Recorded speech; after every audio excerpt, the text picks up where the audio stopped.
Polémique sur la viande halal, nouvelle loi sur l'immigration, nouvel arsenal juridique antiterroriste ou encore arrestation en série dans des milieux dits islamistes.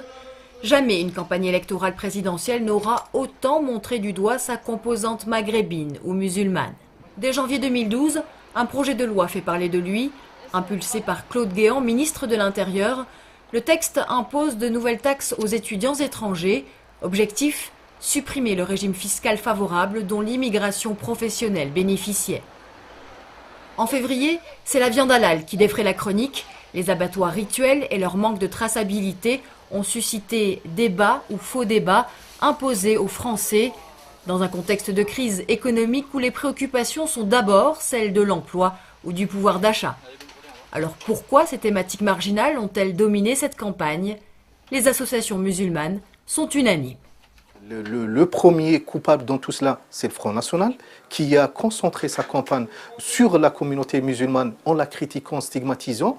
Et ce qui a aussi blessé, c'est qu'une grande partie de la droite républicaine et qui est au gouvernement actuellement a suivi le Front National. Au lieu qu'elle propose d'autres thématiques, elle l'a suivi. Et même grave, c'est qu'il y avait des surenchères sur des thématiques du Front National.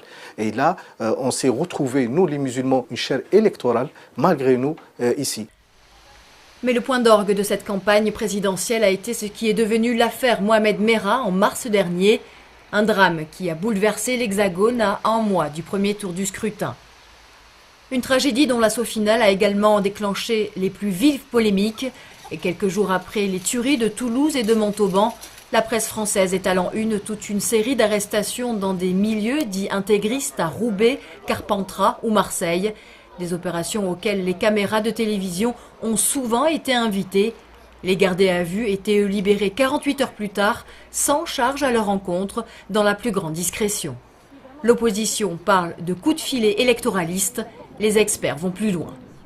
Eh bien, ça produit un climat de campagne qui est assez détestable parce que, autant il est légitime que l'ensemble de la population française et de la classe politique, au-delà des clivages, se mobilise contre l'islamisme radical et les actions terroristes, autant, sitôt qu'on commence à prendre en otage du débat électoral une population qui aujourd'hui est majoritairement citoyenne de nationalité française et dont on sait par ailleurs qu'elle est en France, comme plus largement en Europe, pour y rester, eh bien, on pourrit le débat. Dernier acte en date de ce qui pourrait s'apparenter à des opérations de communication préélectorale, un projet de loi antiterroriste examiné début avril par les députés français. Jugé inutile pour beaucoup de spécialistes, le texte punit les délits de provocation ou d'apologie du terrorisme sur Internet. Une loi qui ne pourra être votée que si l'UMP de Nicolas Sarkozy est reconduite au pouvoir.